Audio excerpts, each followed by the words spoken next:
1년 했다. 그래서 이번에 다시 한다. 이렇게 될 때는 친구 만나는 것도 별로 안 반가워. 다른 친구들은 잘 나가고 있는 친구들 만나면 막 지자랑만 할 텐데. 응? 자, 우리 이제 단원을 옮겨서 이제 행정구제법이라는 이제 행정법 총론의 마지막 파트를 공부하는 거예요. 여기서는 이제 주된 게 행정작용이 잘못됐다. 이거 없애달라, 취소해달라, 무효로 판정한다. 이렇게 이제 잘못된 행정작용 시정을 받기 위해 싸우는 그 행정쟁송이라고 하는 게 있고, 하나는 잘못된 작용으로 피해 입은 거 물어달라. 응? 뭐 이런 거 하면 손해배상. 또 아무리 잘못된 작용이 아니고 적법한 작용이라 할지라도 나 아무 잘못 없이 너무 큰 피해를 입었다 해서 그걸 보상받는 제도 뭐 이런 거였는데, 여기는 시험에 이제 손해배상은 반드시 거의 매 시험에 나와.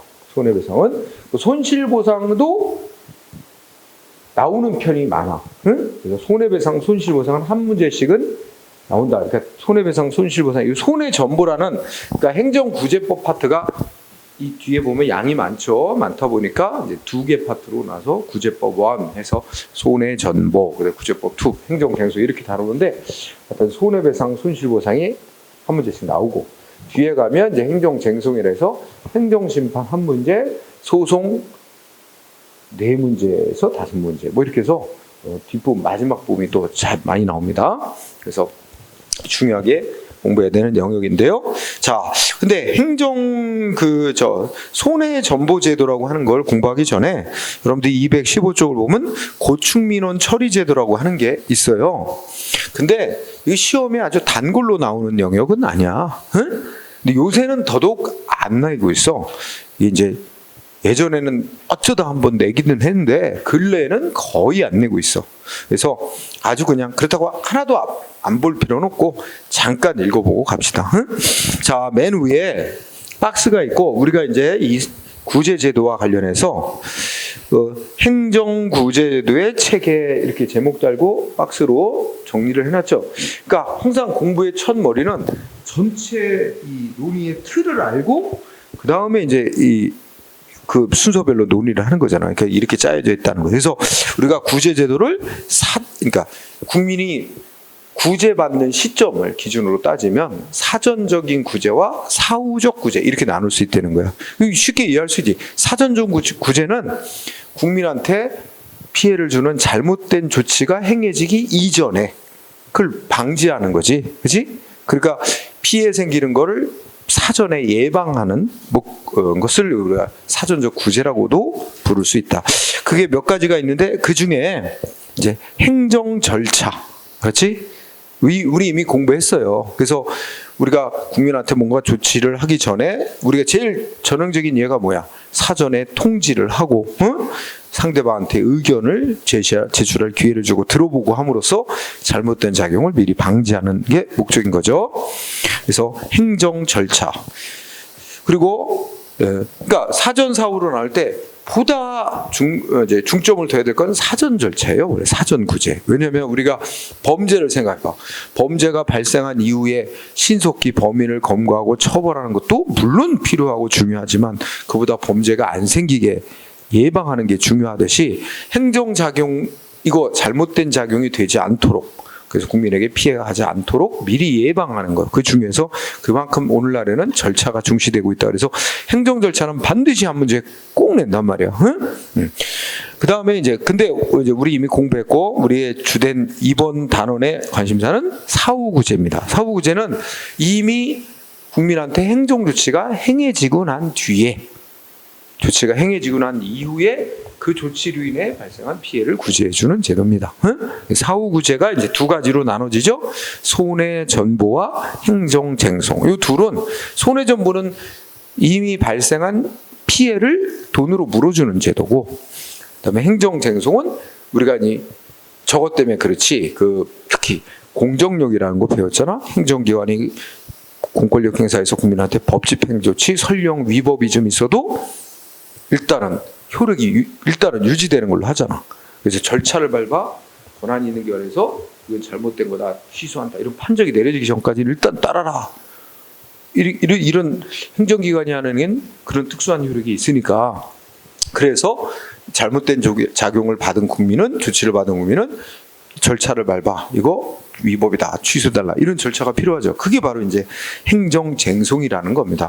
그래서 두 가지가 있죠. 누가 신청을 받아 판정을 해주는 절차냐를 가지고 권한 가진 행정기관이 신청을 받아 판정해주는 절차를 행정심판, 또 법원이 신청을 받아 판정해주는 절차를 소송, 이렇게 해서 둘을 묶어서 쟁송이라고 합니다. 자, 이렇게 짜여져 있어서 요중에 소원의 전보제도를 공부하는데, 그거에 앞서 간단하게 고충민원 처리제도. 제목을 보면 고충민원이라는 건 하여튼 간단히 얘기하면 국민이 행정과 관련해서 뭔가 불편함을 느끼거나 뭔가 시정이 됐으면 좋겠는 거. 아주 간단하게 해서 여러분들 살고 있는 집에 옆에 도로가 있는데, 여기가 뭐 포장이 안 돼갖고 비만 오면 질척거려서 이거 못 살겠다. 뭐 구청에다가 여기 포장 좀 해달라. 이런 거 다 고충민원이야. 일상생활하면서 그 겪는 여러 가지 불편, 부당하고 막 이런 거죠. 그래서 거기 이러한 고충민원을 해결해 달라고 신청을 받아 그걸 처리하는 제도를 정한 법이 있습니다. 그래서 거기에 법 이름이 둘째 줄 끝에 가면 좀 긴 이름의 법이야. 부패 방지 및 국민권익위원회의 설치와 운영에 관한 법률이라고 있어요. 그 법률의 이 법률은 세 가지를 주된 내용을 담고 있어. 하나는 공직자들의 부패 방지 업무. 두 번째는 이제 여기 이 고충민원 신청받아 해결해주는 업무. 그 다음에 여기는 또 행정심판에 관한 업무도 있어요. 그 나중에 또 배우기로 하고.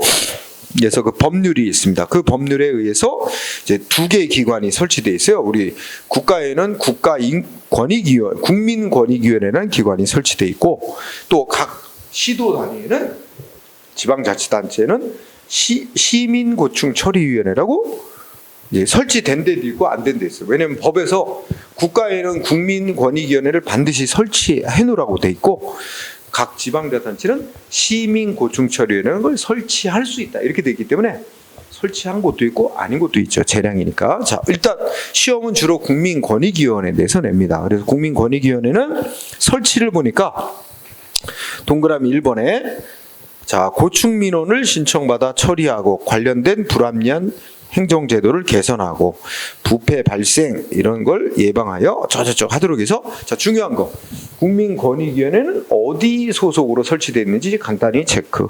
국무총리 소속으로 설치되어 있습니다. 국무총리 소속. 그리고 셋째 끝에 보면 둔다 이렇게 마무리했죠. 둔다고 뭐 설치한다 이 말이지.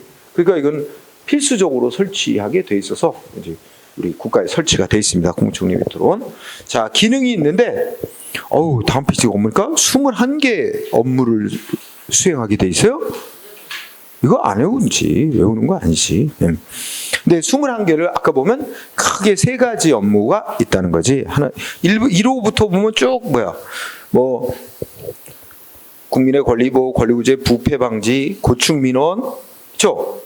부패 방지 업무. 그러니까 막 섞여 있는데 부패 방지 업무를 하고, 고충민원 처리 업무를 하고, 그 다음에 중앙행정심판위원회라고 해서 행정심판의 업무를 처리하고 이렇게 되어 있습니다. 외울 건 아니에요.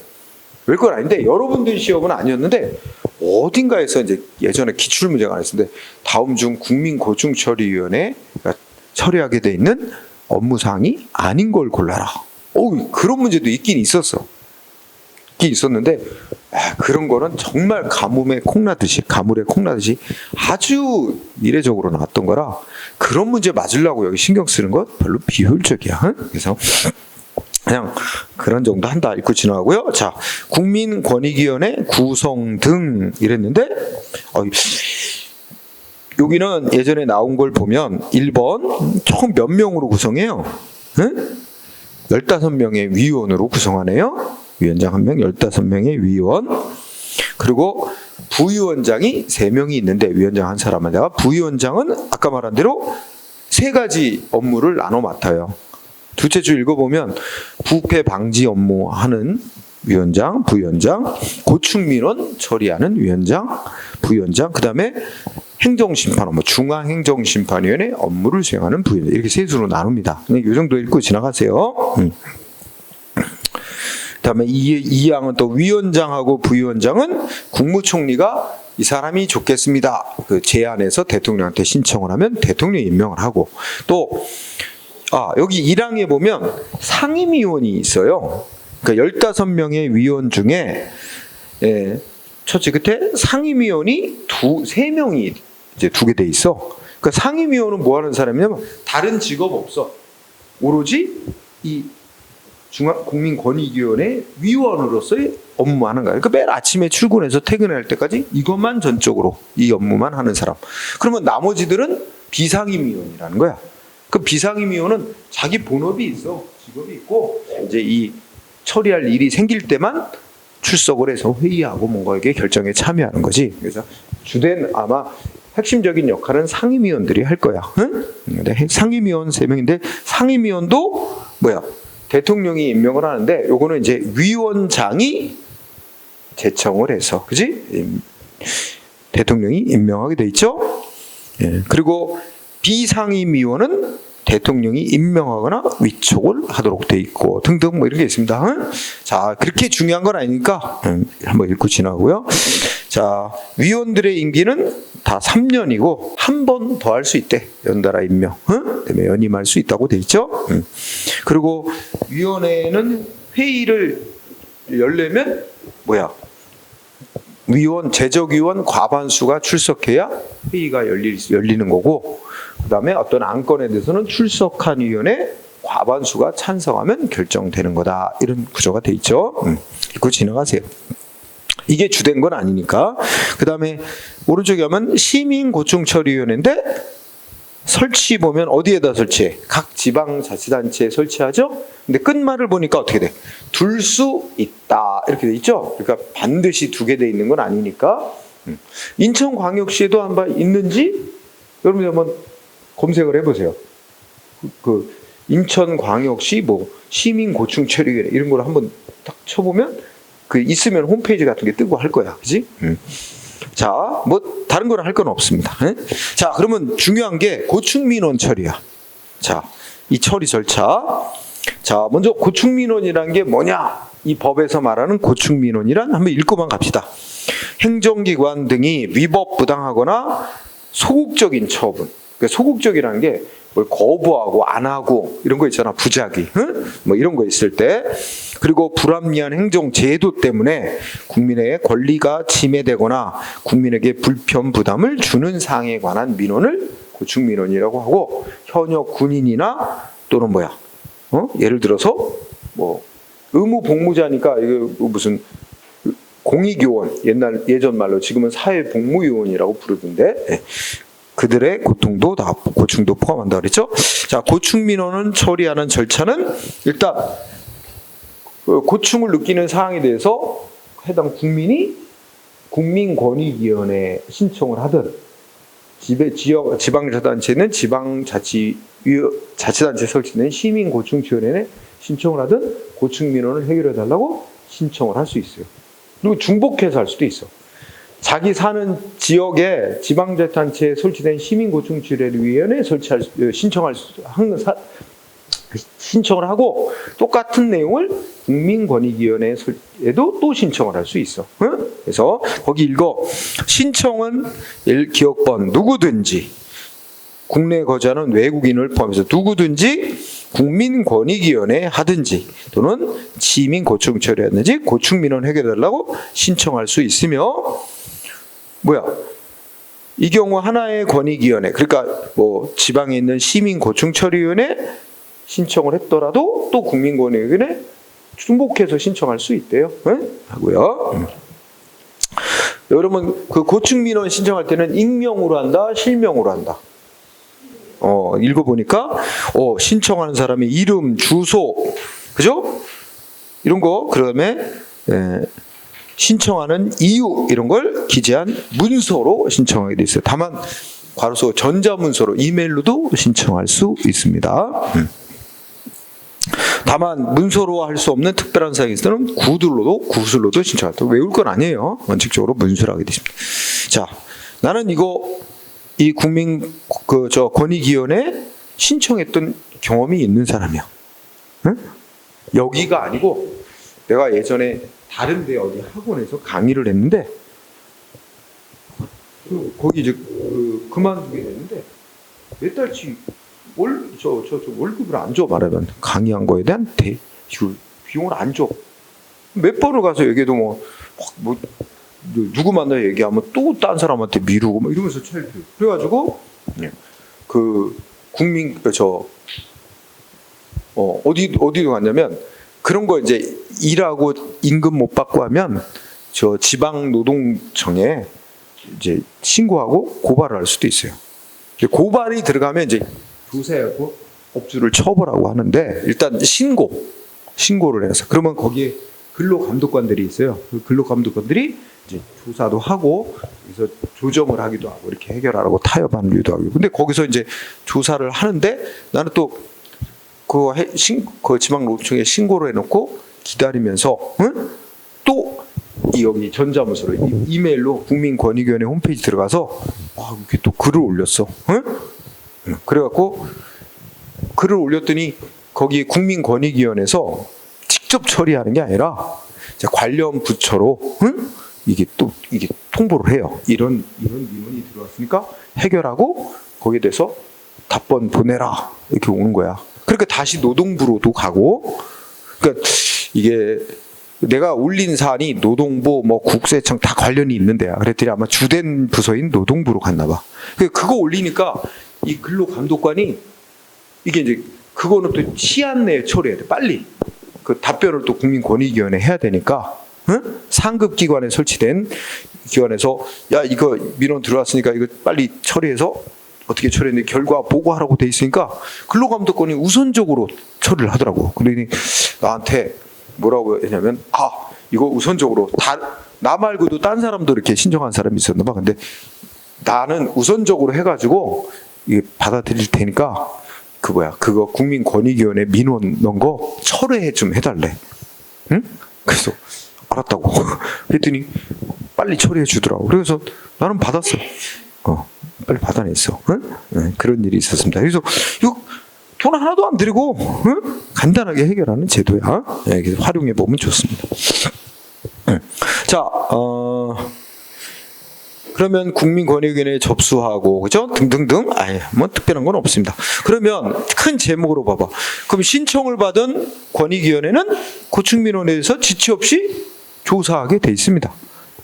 신청한 사람도 불러서 이 사정 얘기 다 들어보고 또 아까 말한 내가 경우 같은 건 그쪽 그 회사의 직원 회사 담당자 불러서 조사하기도 하고 직접 나가서 조사하기도 하고 이런 걸 하죠. 조사를 합니다. 그리고 나서 219조 가니까 이제 최종 결정을 하기 전에 요렇게 타협을 하고 합의하시는 게 어떻습니까? 이렇게 합의를 권고할 수 있어. 최종 결정을 하기 전에. 그지? 네. 그리고 또 조정에서 신청을 받아 또는 일방 권한을 가지고 이렇게 이론 안으로 타협하시오 하고 강제로 결정하는 게 조정입니다. 그런 걸 할 수도 있고, 그 다음에 내가 고충민원을 신청했는데 민원 신청인의 주장이 타당하다 그러면 행정기관 등에게 시정하라고 시정 요구를 하고 개선을 시정 권고를 하고 의견 표명을 할 수 있습니다. 그래서 자, 시정 권고 및 의견 표명 부분을 좀 보도록 합시다. 자, 시정 권고 읽어봐. 자, 고충민원 신청받아 조사를 마친 권익위원회는 고충민원에 대한 조사 결과 행정기관이 한 처분 등이 위법 부당하다고 인정할 만한 상당한 이유가 있을 때는 행정기관 장에게 시정 조치를 해주라고 권고할 수 있고, 권고 표명을 받은 그리고 의견 표명은 또 뭐야? 신청인의 주장이 이유 있다 인정되면 행정기관장에게 권익위원회에서 의견을 표명할 수 있다. 근데 잘 보면 그러면 그 다음에 중요한 주제가 시정 권고? 권고에 그치잖아.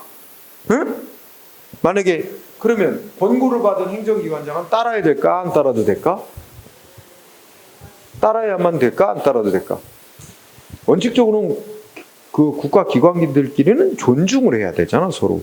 그러니까 원칙적으로 요청이 있으면 따라야 되지만, 근데 법은 이제 다 안 따라도 될 만한 무슨 자기네 합리적인 이유가 있다 그러면 이유를 제시하고 안 따를 수는 있게 돼 있어요. 응?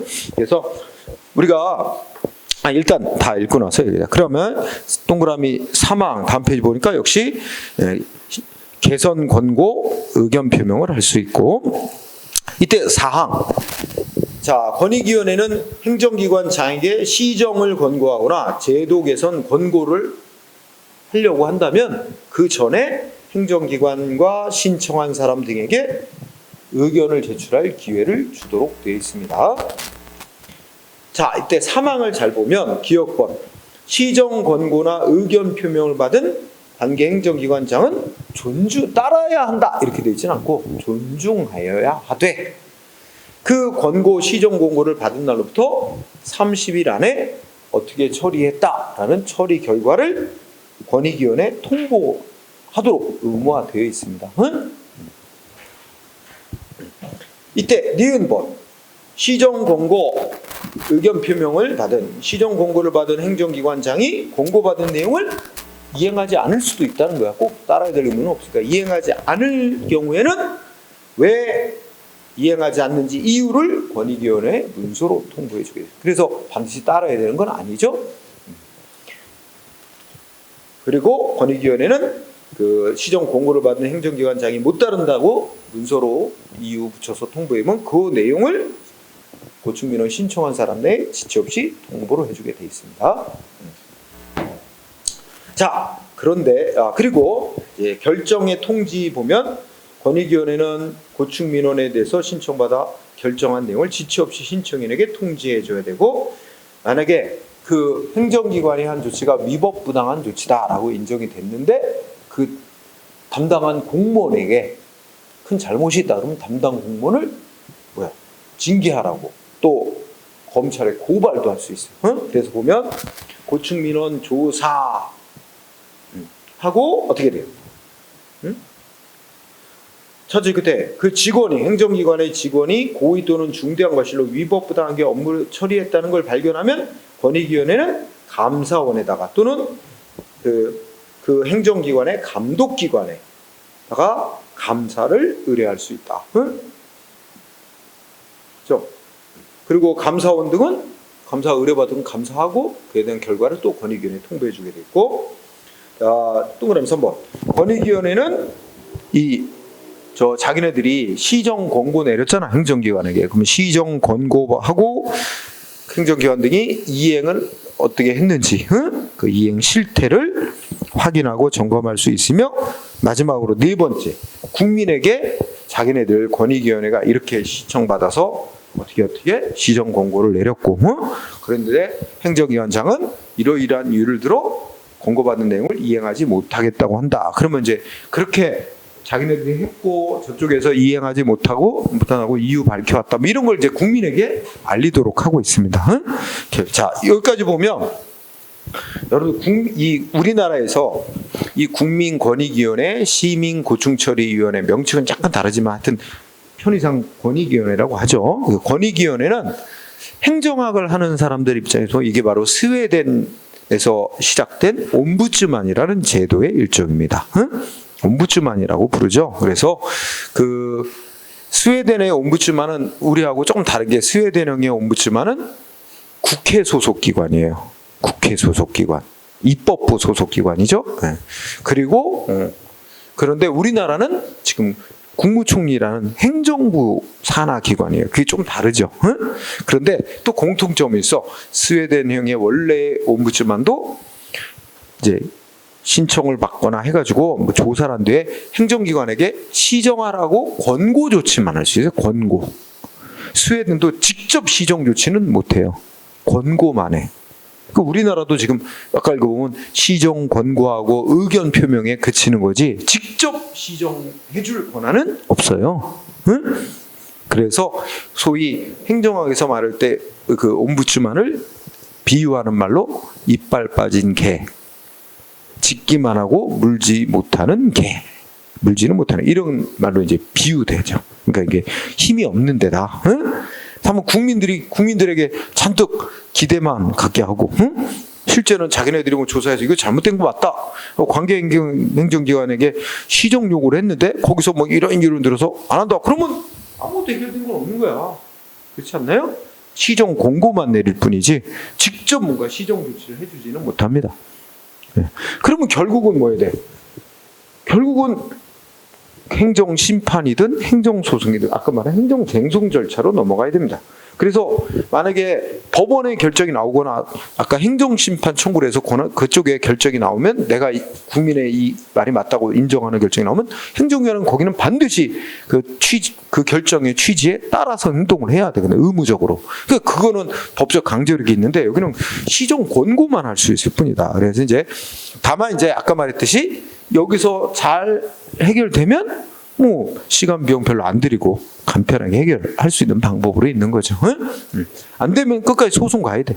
나도 아까 그 못 받은 거 해결이 안 되면 뭐 하는 줄 알아? 무슨 방법밖에 없어. 이제 둘로 나눠져. 하나는 그 업주를 뭐 재판받아서 벌금형, 응? 뭐 징역형 이렇게 고발을 하면 형벌은 받아. 근데 그거는 벌만 주는 거지 뭐는 없어. 돈 문제는 해결이 안 됐어. 근데 나는 그 사람 처벌받는 것보다 돈을 받는 게 주된 거야. 그러면 돈을 안 주면 무슨 방법 써야 돼? 상대방을 상대로 민사소송 내야 돼. 법원에 소송 걸어서 민사소송을 진행을 해야 돼. 그게 얼마나 시간 뺏기고 골치 아픈 일이야. 돈 들어가고. 그러니까 막 액수가 엄청 크지 않으면 귀찮아서도 포기하는 사람도 있어요. 응? 저기도 그 근로감독관이라는 그 지방노동청 직원도 그 민사 문제는 개입을 못해요. 응? 민사 문제는 스스로 법원에 소송 내야 돼. 응? 그 방법밖에 없으니까 그렇게 가면 아주 시간 비용 걸리고 골치 아프지 그냥. 그러니까 근로감독관의 그 단계에서 해결이 되면 제일 간편한 거지. 그래서 나는 다행히 그렇게 해결한 적이 있습니다. 자. 그 정도 읽고요. 자, 오늘의 주된 공부 내용은 손해배상입니다. 손해배상 221쪽에 손해전보제도라고 해서 총괄적으로 얘기하죠. 뭐 시험에 여기 뭐 특별한 거 없어요. 그러니까 뭐와 뭐를 묶어서 손해전보라 그러는데 국가 장욕으로 인한 피해를 물어주는 제도를 손해전보라고 하는데 두 가지 유형이 있대. 하나는 손해배상. 또 하나는 손실보상. 응? 손해배상과 손실보상이라는 두 가지 제도가 양대 축을 이루고 있어요. 그런데 이제 그 손해배상과 손실보상 기존에 있던 핵심 두 가지 제도로는 구제가 안 되는 국민의 피해 영역이 있어서 최근에는 그런 부분들을 이렇게 보완하기 위한 것들이 새로 이제 자꾸 등장하고 있다 이런 얘기를 한 거죠. 읽고 지나가고 자 밑에 손해배상과 손실보상은 몇 가지 점에서 차이가 납니다. 응? 가장 중요한 차이점 여기 몇 가지는 알아둡시다. 거기는 이제 첫째 줄에 공통점 썼는데 공통점 뭐야? 일단 행정조치가 있고 난 이후에 발생한 피해를 물어주는 사후적 구제고 그 다음에 뭐야? 돈으로 물어주는 제도고 등등 뭐 이런 겁니다. 자 차이점을 조금 요건 체크해 봅시다. 차이점은 자 국민에게 피해가 발생하든 만든 원인이 중요한 차이가 있어요. 자 위법한 작용 때문에 생긴 피해 물어주는 걸 손해배상이라고 합니다. 그러니까 손해배상은 뭐가 중요한다라면 위법, 그 다음에 손실보상은 적법한 작용으로 생긴 피해 물어주는 게 손실보상. 우리가 배상과 보상이라는 용어는 구별해서 쓸 줄 알아야 돼. 적어도 법을 공부한 사람이라면 법을 공부하지 않은 일반 국민이라면 배상, 보상 막 구별하지 않고 써도 아무런 흠이 안 되는데 적어도 법을 공부한 사람은 그걸 구별했을 줄 알아야 됩니다. 배상과 보상. 자 그리고 기본 이념이란 두 번째 라인도 중요. 자 손해배상은 원래 출발이 어디서 시작되면 개인들 사이의 관계에서 시작된 거예요. 어떤 개인이 다른 개인에게 피해를 끼쳤어. 그러면 어떻게 돼? 내가 잘못해서 다른 사람한테 피해 끼쳤으면 내 잘못으로 인한 피해는 내가 물어줘야 되는 게 크게 당연한 거 아니에요? 그래서 뭐야? 응? 그 원래 개인주의 사상의 기초. 그래서 개인이 자기 잘못으로 다른 사람한테 피해를 끼친 거 당연하게 우리 도의적으로 책임을 져야 되는 거다라는 시각에서 이게 발전해서 어떻게 된 거야? 국가도 잘못해가지고 우리 국민들에게 피해를 끼쳤다면 국가도 배상을 해줘야 되는 거다. 이렇게 확대된 거죠. 손해배상 나오니까 나도 얼마 전에 배상해줬어요. 개인끼리지만 지난 10월쯤인가? 10월 말쯤인가? 일요일 날 우리 와이프가 꽃 구경을 가지. 여기 또 가을에 꽃 축제 하잖아. 뭐 이렇게 꽃 심어놓고. 거기 갔는데 주차장이 야외 주차장인데 차들이 빽빽해. 그래서 거길 그 좁은 그 막 주차된 차 사이로 이렇게 해서 돌아갔는데 맞은편에서 또 이렇게 커브를 싹 돌았는데 맞은편에 또 반대편으로 차가 와. 막 엉망인 거지. 그러니까 또 나는 진입한 지가 얼마 안 되고 그 차는 또 많이 왔으니 내가 후진을 해서 빼줘야 돼. 또 후진하다 보니까 오른쪽 차들 또 삐죽이 이렇게 막 서 있고 주차돼 있고 그래서 오른쪽 달까봐 아주 주의하면서 뺐어. 내가 운전 되게 잘하는 사람이거든. 근데 오른쪽만 신경 썼더니 왼쪽에 또 이 차를 긁었네. 거의 세 차나 다름없는 차 뒷 범퍼하고 이렇게 해서 쭉 긁고 갔어. 근데 그 차 주인은 꽃 구경 가서 이제 세워놨지. 근데 마음속에 또 갈등이 일어나지. 그냥 갈까? CCTV도 없는데? 근데 블랙박스 그런 거 있잖아. 그냥 갈까 하다가 또 명함 꽂아놨지. 응? 연락 주세요. 응?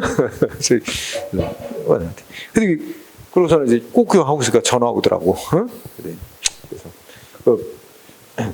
그래서 차 가서 이제 견적 내고 이렇게 범퍼 수리하고 하는데 이제 얼마인지 제가 알아보고 그럼 내가 알았어 해주겠다고 알아봤는데 제가 가서 물어봤더니 뭐 50만 원 정도 든다.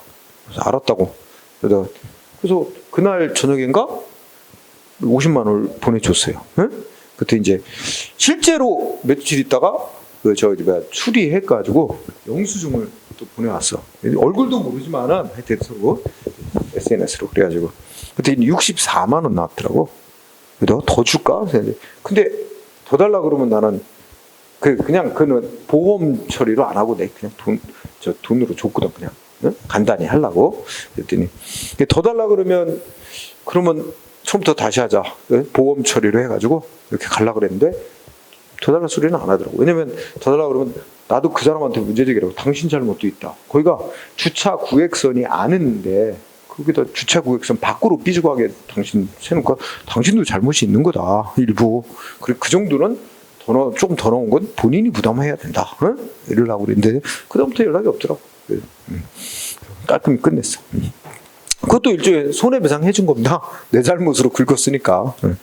근데 또 여기도 뭐가 있어? 상대방 잘못도 일부 있으니까 상대방 전체 손해액 중에 상대방 잘못에 의해서 발생한 피해액만큼이라고 하는 건 빼고 해주면 되는 거지. 그런 걸 뭐라면 과실상계. 양쪽에다 잘못이 일부 있어. 그러면 서로 상쇄시키는 거야. 그만큼 부분은. 그런 용어들이 다 나와요. 자, 그래서 손해배상은 이제 원래 개인주의 사상에 기초해서 도의적인 책임을 지는 거야. 자기 잘못에 대해서. 그리고 근데 손실보상은 기본 이념이 이제 개인주의가 아니라 단체주의 사상에 기초했대. 그리고 그 밑에 공익을 위한 특별한 희생은 공평하게 부담해야 된다는 원칙. 그래서 예를 하나 보면 여기 단체주의라는 거는 이제 공동체주의 이런 얘기가 깔려 있는 거야. 그러니까 인천에 도로를 새로 만든대. 인천시에 도로 만들려면 어떻게 해야 돼? 도로가 막 삐뚤삐뚤 다닐 수 없으니까 직선으로 놔야 되는데 그 도로에 개인 땅들이 있어. 그럼 어떻게 돼? 이 도로를 만들자는 목적은 시민 전체 이익을 위한 거잖아. 시민 전체 교통편이라는 공익적 목적을 위해서 도로를 만들어야 되는데 거기에 개인 땅이 있는 거야. 그럼 어떻게 해? 응? 도로 만드는데 필요하니까 당신 땅을 팔라. 응? 시가 당신 땅을 팔아라. 할 수 있죠? 근데 이게 안 돼. 합의가 안 돼. 그러면 그 땅을 피해서 가려면 도로가 이상하게 되니까 효율성이 떨어지나. 그러면 법이 강제로 박탈할 수 있도록 해놨어요. 그래서 인천시에 무슨 토지수용위원회 이런 게 기구가 또 있어서 인천시가 만약에 도로 만드는 사업을 한다면 거기다가 신청을 해. 응? 인천시에서 하는 거는 시의 토지수용 재결위원회가 아니라 저기 국토교통부 장관 소속해 있는 중앙 토지수용위원회인데 거기다 신청을 하겠다. 그럼 거기서 이제 이 사람 땅은 얼마의 땅값 보상금 주는 걸 조건으로 땅 뺏으면 된다라고 거기서 결정을 해줘. 그래서 그 땅값을 보상해주고 강제로 뺏을 수 있어요. 응? 공익사업을 해서. 이렇게 말하자면 개인의 권리, 개인의 땅이라는 재산권도 보장이 돼야 되지만 중요하지만 더 큰 공익 목적을 위해서 개인에게 강제로 너가 좀 희생해라 이거야. 원치 않아도 땅 뺏기는 거죠. 그 희생을 강요해서 발생시킨 손해 피해에 대해서 그 법에 따른 적법한 조치거든. 적법한 조치지만 그로 인해 발생한 피해에 대해서 물어주도록 하는 거죠. 그래서 그게 단체주의, 공동체의 이익을 우선시키는 사상에 기초한 거죠. 그리고 우리나라에서 손해배상과 손실보상은 모두 다 헌법에 규정이 돼 있어요. 그건 공통점인데 몇 조가 중요한 건 아니고 다 헌법에서 규정을 해놨는데 차이점은 두 번째 게 중요해. 뭐야? 손해배상은 일반법이 존재해요. 국가배상법이라고 하는. 그러니까 일반법은 국가가 손해배상할 문제가 생겼을 때 별도로 따로 정한 특별한 규정이 없으면 다 국가배상법대로 가는 거야. 국가배상법이라는 일반법이 있어요. 그런데 손실보상 쪽은 일반법이 없어요. 그게 또 중요한 차이점이야. 지금 세 가지 차이점 얘기했죠. 원인, 기본 이념, 근거. 그 다음에 하나만 더. 근데 다 공부하지 않아도 그 밑에 전보 대상 피해, 그지? 그러니까 이게 뭐냐면 어떤 피해를 물어주냐 이거죠. 근데 손해배상은 실제 모든 피해를 다 물어주는 거야. 자기 잘못으로 인해 상대방한테 생긴 피해가 재산 피해는 물론이거니와 생명, 신체 피해, 정신적 피해 다 물어줍니다. 자기 잘못으로 생긴 피해라면 다 물어주게 돼 있어요. 근데 원래 손실보상 제도는 뭐야? 재산 피해만 물어주는 제도예요. 원래. 다만 이제 요새 확대가 되고 있지만 원래는 재산 피해만 물어주는 제도였다. 그리고 그 사이에 중간에 보면 책임의 성질인데 손해배상은 뭐야? 자기 잘못 때문에 발생한 피해니까 자기 잘못, 과실이란 말이야. 자기 잘못에 의해서 발생한 피해를 물어주는 과실 책임주의지만 손실보상은 누가 잘못이 있는 건 아니에요. 그렇지 않아요? 아까 말했듯이 시민 전체의 이익을 위해서 도로를 만들어야 되는데, 그죠? 그거 법이 정한 절차를 밟아 보상금 주고 강제로 토지 뺏어가는 거 누구 잘못에 의한 피해는 아니고 그래서 무과실, 책임주의 이런 거죠. 이 정도 되면 돼요. 그 정도로 하고 자, 맨 밑에 동그라미 3번을 보니까 지금 말한 것처럼 손실보상과 손해배상은 그 법적 근거라든지 요건 뭐 이런 게 다르지만 손실보상 청구권에도 발생한 손해를 물어준다. 피해를 돈으로 물어주는 다른 요소가 포함되어 있어 실질적으로는 같은 내용의 손해에 대해서 두 가지 청구권이 동시에 성립한다면 그러면 피해자는 어떻게 돼? 그 중에 어느 하나만을 선택적으로 행사할 수 있을 뿐이다. 그러니까 손해배상을 받을 수도 있고 손실보상을 받을 수도 있는 여지가 있다면 손해배상과 손실보상 중에 하나만 선택해서 받을 수도 있는 거다. 받을 수 있는 거다. 그죠? 자, 읽고 지나갑시다. 자, 그러면 이제 손해배상 개설 아직 직접적으로 안 들어갔어. 그 두 페이지 간단히 읽어봅시다. 자, 손해배상의 개설에 의의는 별건 없어. 우리나라에서는 국가가 손해배상하는 그 경우가 두 가지 경우가 있어요. 하나는 뭐냐면 공무원이 직무를 잘못 수행해서 발생된 피해를 물어주는 경우 하나 있고, 그 다음에 공공시설물, 우리 영조물이라고 표현하고 있는데 법에서 공공시설물 설치나 관리를 잘못해서 발생된 피해를 물어주는 거, 이렇게 두 가지 경우가 있습니다. 어쨌든 그냥 가볍게 읽고 지나가세요. 자, 발전 과정도 별 큰 의미는 없어요. 시험에서 그냥 요건 내 얘기만 가져. 자, 옛날에는 이런 사고방식이 우세했어요. 자, 국가가 있고, 국가가 누구를 고용해서 이 국가의 사무를 처리하게 공무원을 고용해서, 그지? 근데 공무원이 직무를 수행하다가 잘못해서 손해를 끼쳤다. 그럼 누가 배상해줘야 되냐?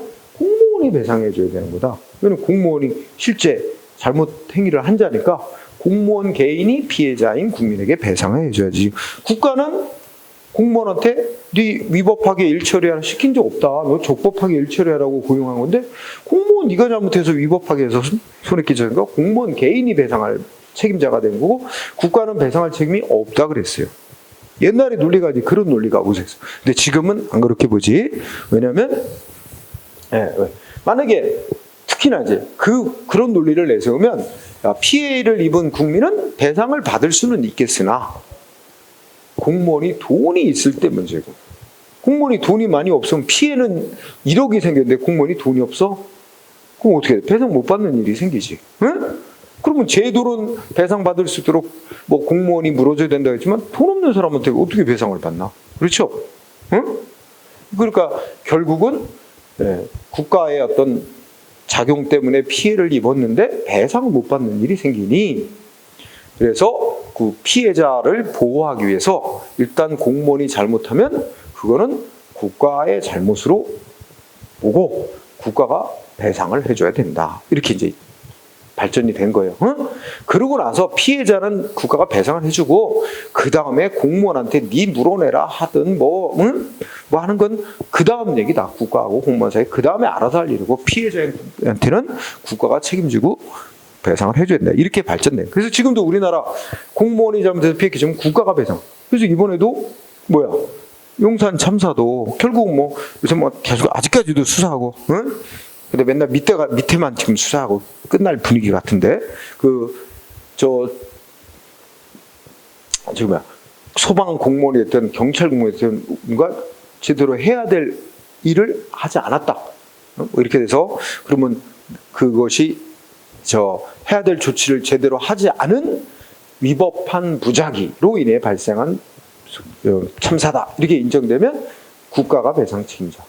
또 구청도 관계되어 있으니까 지자체도 배상 책임이 있다. 그래서 이제 배상 책임이 인정될 가능성이 매우 높은데요.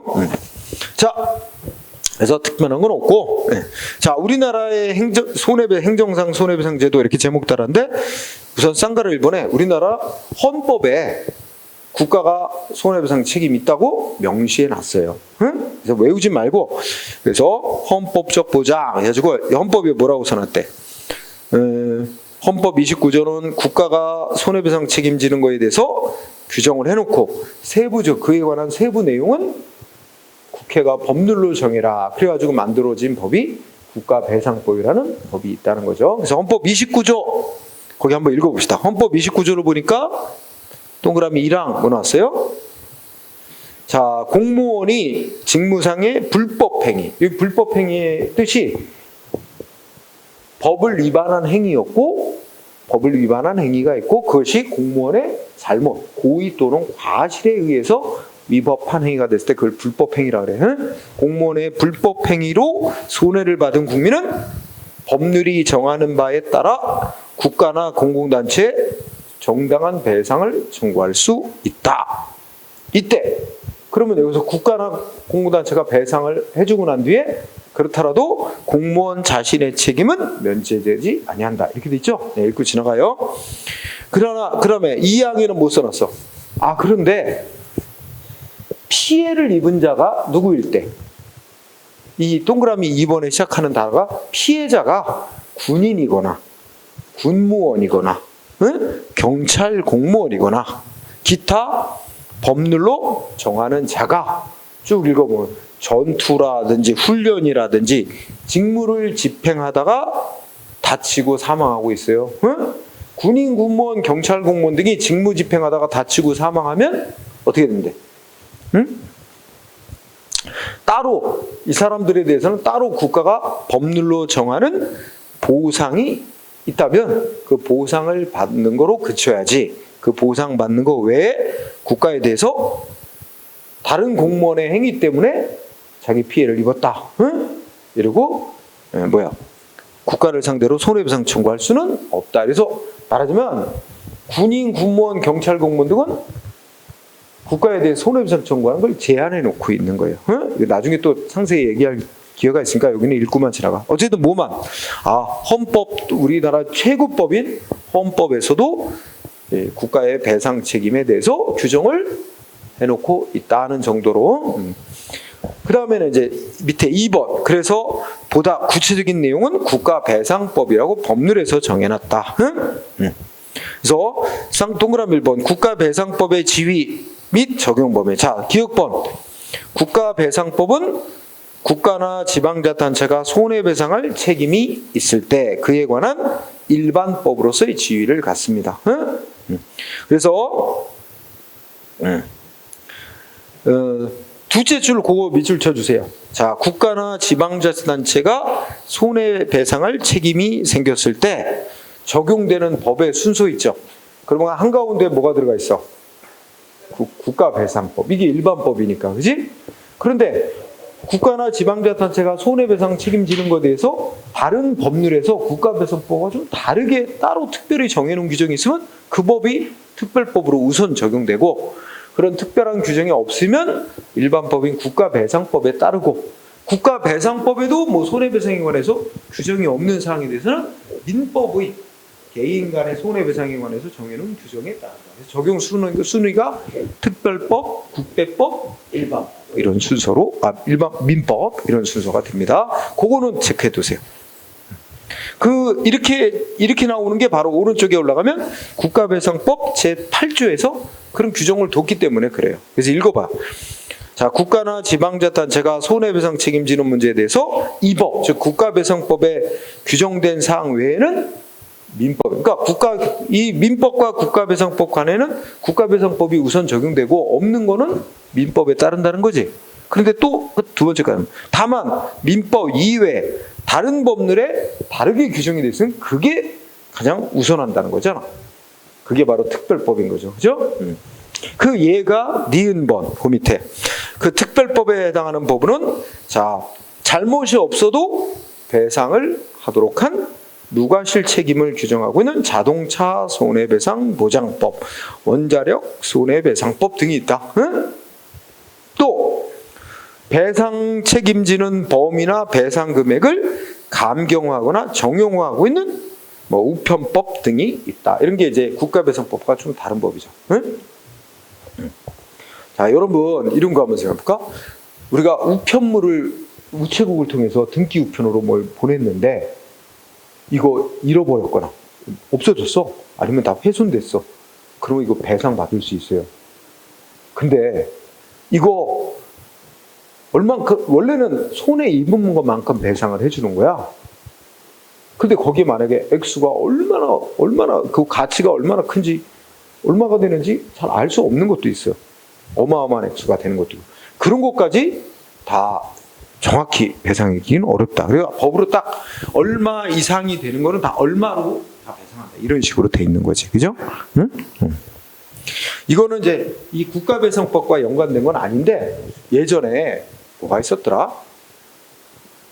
여러분 택배 불러가지고 택배로 뭐 이렇게 비싼 거 보내려고 그러면 안 받으려고 그러는데 이거 50만 원이 넘는가? 얼마 이상 되면 그거 안 받으려고 그러는데요. 그거 뭐 이제 보내는 과정 중에 뭐 파손될 수도 있고 그죠? 이렇게 되면 액수가 크면 안 하려고 그러는데 그래서 내 아는 지인이 노트북을 샀는데 인터넷으로 노트북을 샀는데 이게 작동이 잘 안 되고 뭔가 문제된 거예요. 그래서 여러 번 연락했다가 그러면 반품을 해달라. 다 새로운 거 보내줄 테니까. 그래서 반송을 하는데 아무리 택배사를 찾아놔도 안 보낸다는 거야. 자기는 안 받는다고. 그 금액이 막 노트북인데 한 200만 원 정도 되니까 안 받는다 그런데 안 받으면 직접 갖고 가거나 해야 되잖아. 응? 택배로. 근데 어떻게 했는데 마지막에 어디 한 군데서 받아줘가지고 보냈다. 뭐 이렇게 하더라고. 그러니까 예. 그래서 이런 우편법 이런 거는 아예 뭐 금액, 배상 금액 얼마 이렇게 획일적으로 정해놓은 경우도 있다는 거죠. 자, 외울 건 아니고 니은번 정도 이렇게 이런 거 있다. 자, 그다음에 동그라미 2번 국가배상법의 성격 아주 중요해요. 이거는 조금 중요한 게 있어요. 국가배상법의 성격.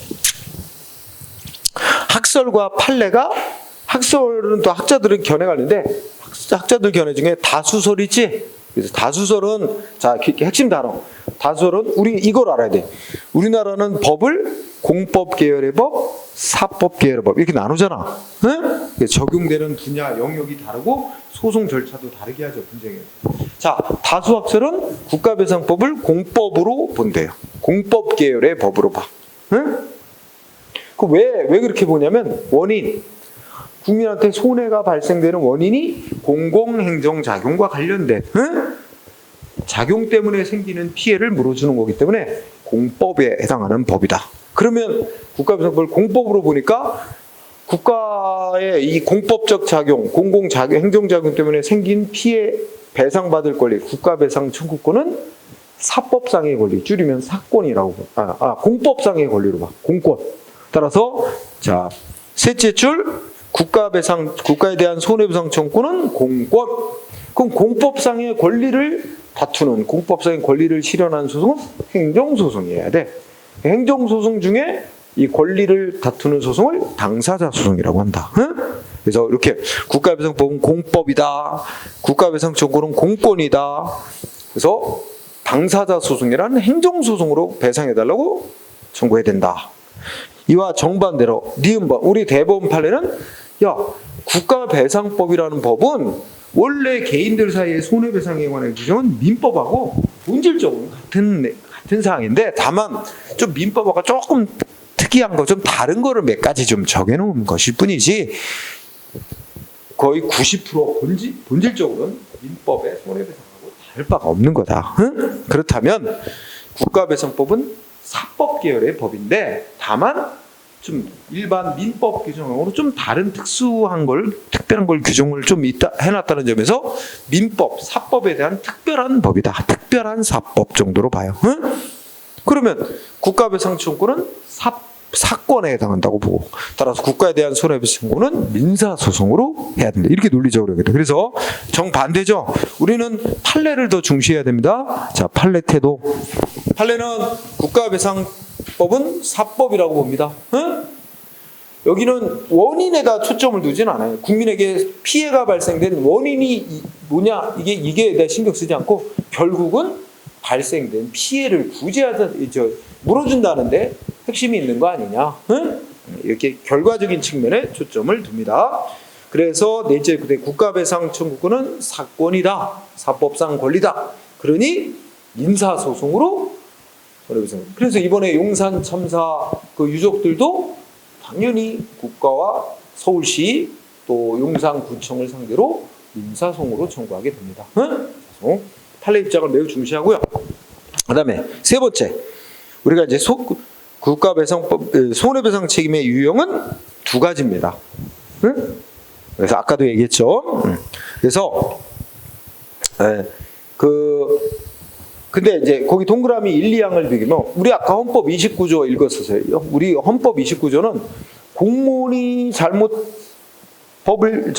직무를 수행해서 발생한 손해 요거 한 가지만 이제 규정을 해놨는데 이제 하위법인 국가배상법에 가면 두 가지를 규정해놨어요. 그래서 공무원의 직무 잘못으로 인한 손해 또 하나는 공공시설물 설치관리 잘못으로 인한 손해 이렇게 두 가지를 규정해놨어요. 그래서 거기 동그라미 1, 2번을 이렇게 설명을 한 거고 그 밑에 다시 표로 그려놨죠. 근데 이거는 좀 체크를 해야 돼. 헌법하고 국가배상법의 차이점 두 가지는 알고 있어야 돼. 최소한 두 가지. 하나는 뭐라고? 헌법은 뭐는 규정 안 해놨다고? 응? 우리 영조물 하자 책임은 규정 안 해놨다. 응? 영조물 하자 책임이라는 게 일단은 이렇게 알아두고요. 다른 말로 바꾸면 아까 공공시설물 설치관리 잘못해서 발생돼요. 예를 들어서 뭐 신호등 고장났는데도 제때 수리 안 하고 방치해 놓고 있다가 교통사고 났다든지 그러면 신호등 설치관리 제대로 안 한 것에 대한 책임.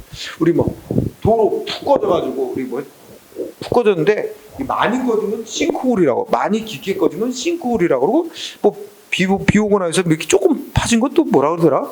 그것도 부른 말이 있던데 싱크홀이라고 안 그러고 무슨 홀이라 그래. 그것도 부른 말이 다르게 부르더라고. 그러니까 뭐 도로가 막 푹 꺼지고 막 했는데 그걸 제때 수리를 안 하고 보수를 안 하고 내버려 두고 있다가 이거 사고 나면 역시 그 도로 관리하는 공공시설물에 해당하는 도로 관리를 제대로 안 해서 손해났다 해서 국가나 지방 도로 관리 책임을 맡고 있는 국가나 지방자치단체가 배상을 해야 됩니다. 응? 그래서 그런 게 영조물 하자 책임인데 헌법은 영조물 하자 책임은 규정 안 해놨다는 거야. 반면에 국가배상법은 두 가지 책임 모두를 다 규정했다는 거. 이거 첫 번째로 중요한 거. 응? 꼭 알아둬야 돼요. 그 다음에 두 번째 차이점 중에 하나가 배상 책임자 부분이야. 자, 우리 아까 헌법 읽었죠? 헌법은 공무원이 직무상 불법 행위를 해서 손해를 입은 당한 자는 손해를 발생시킬 때 누가 배상 책임을 져야 한다고 헌법에 규정해놨어? 왼쪽 페이지에서 이렇게 써놔. 국가 또는 공공단체가 배상 책임을 져야 된다고 써있어요. 그죠? 그런데 하위법인 국가배상법은 하면 공무원이 잘못해서 손해를 끼치면 국가 또는 지방자치단체가 배상 책임을 져야 된대. 그러니까 국가는 양쪽의 공통인데 차이가 나는 건 공공단체와 지방자치단체 이 문구 차이가 있습니다. 그죠? 네, 그거 알아둬야 돼요. 헌법은 국가 또는 공공단체, 국가배상법은 국가 또는 지방자치단체. 응? 좀 차이점이 약간 있어요. 어느 쪽이 더 넓은 개념이야? 공공단체가 더 넓은 개념이야. 공공단체의 종류 속에 지방자치단체가 들어가는 거야. 그러니까 국가배상법이 좀 더 배상 책임자의 범위를 좁게 정하는 거지. 네. 그래서 이렇게 배상 책임의 유형과 배상 책임자 이 두 부분을 꼭 체크해 놓기 바랍니다. 응? 나머지는 잘 안 되니까 그 정도로 해놓으세요. 자, 그러고 나면 잠깐 쉬는 시간을 가졌다가